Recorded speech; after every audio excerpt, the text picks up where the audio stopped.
In this lesson, we will look at the residuals of our regression, and we will check for problems and also validate our regression model. At the moment, our model looks something like this. We dropped 2 features, so we only have 11 features instead of the original 13, and we're also using log prices because we transformed our target data. Let me change the notation here a little bit and write y hat on the left-hand side of the equation. What we're looking at here is the equation to predict a property price, given some information about that property. In our notation, y hat is that property's predicted value. The predicted value is calculated from all the theta parameters and all the values of the individual features. And it's important to remember that in our notation, y is not equal to y hat.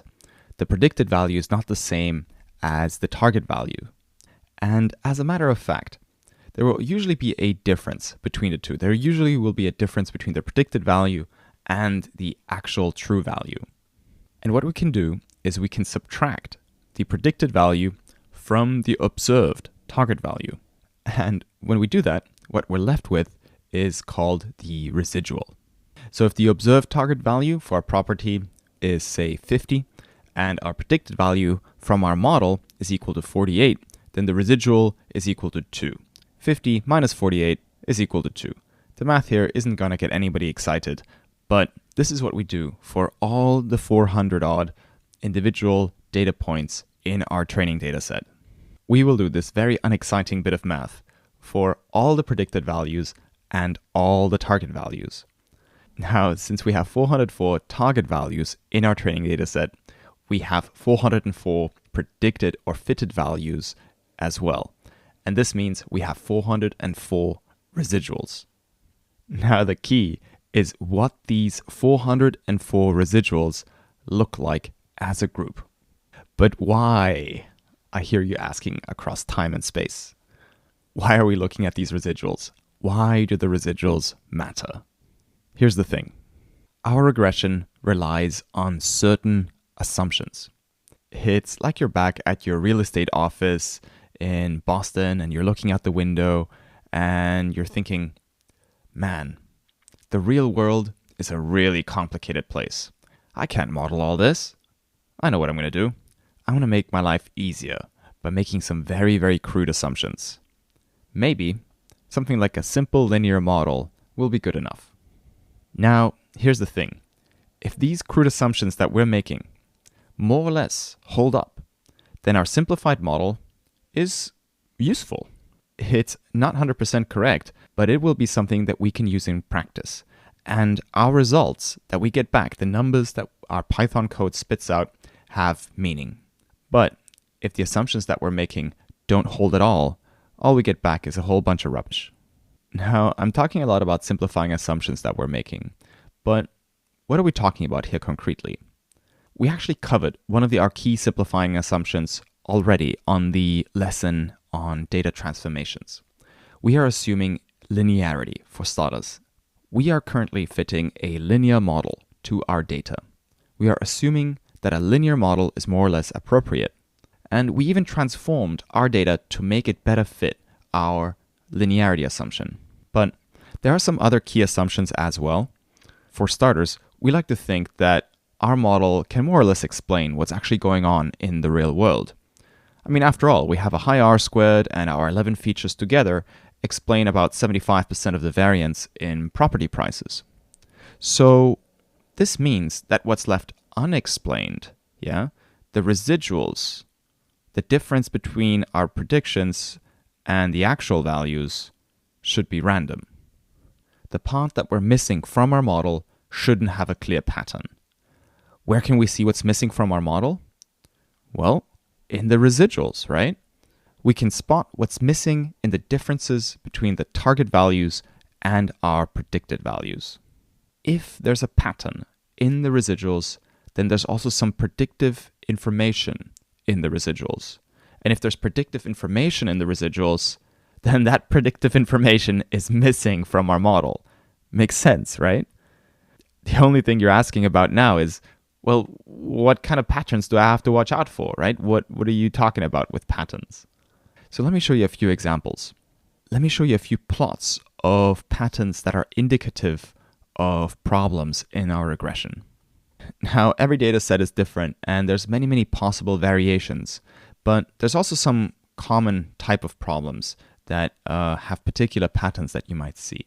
So I'm going to show you some examples of problematic residual plots so you can get a feel for what's coming up in our Python analysis. Here we see a plot of the residual values versus our predicted values. And there's clearly a relationship being traced out in the residuals. It's not a linear relationship, but it's definitely a pattern.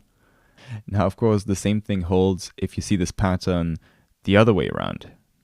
If you plot your residuals and you see a cone shape like this, where the residuals are small for smaller predictions and where the residuals are large for larger predictions, then you also have a problem.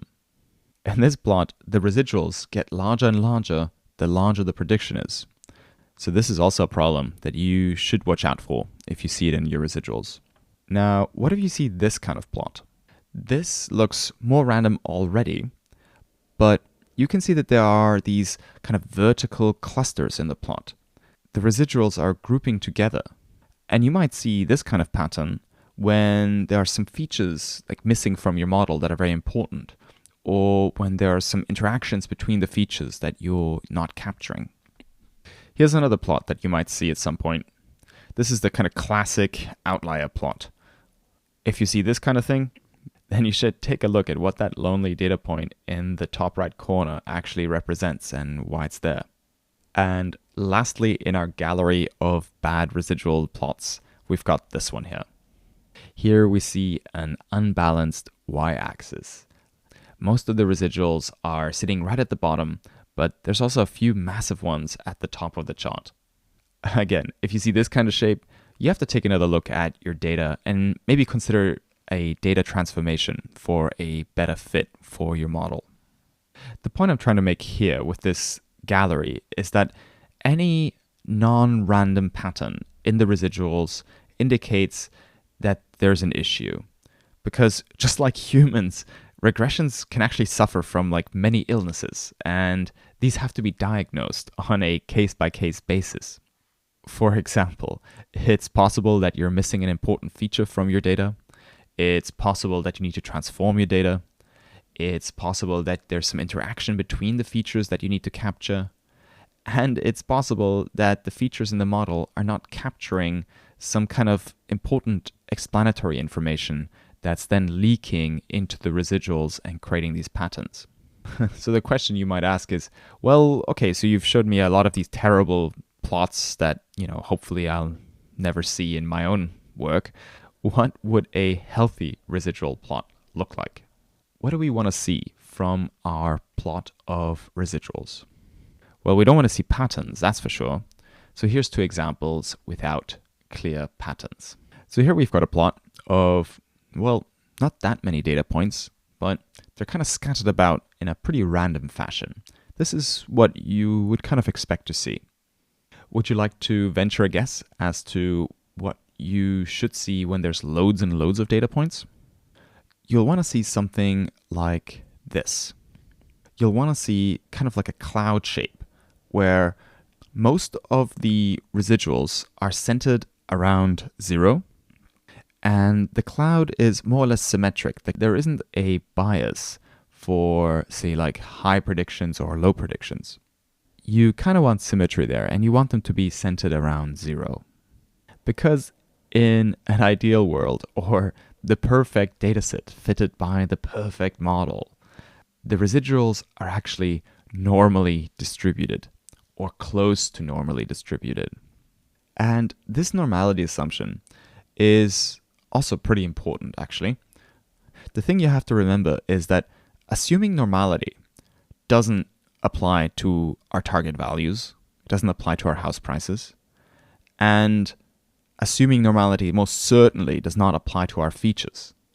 But normality is something that we look for in our residuals. Do you remember what characterizes a normal distribution? What are the things that we can look at? Well, we can look at the skew and the mean, right? Both the skew and the mean should be equal to 0. Now, in truth, normality is maybe not as important as not having a pattern in the residuals.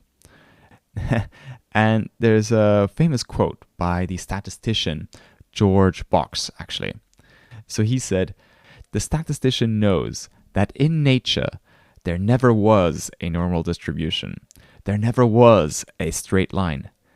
Yet, with normal and linear assumptions known to be false, he can often derive results which match to a useful approximation those found in the real world." That's a really long quote, actually, but the gist of it is this: all models are wrong, but some models are useful.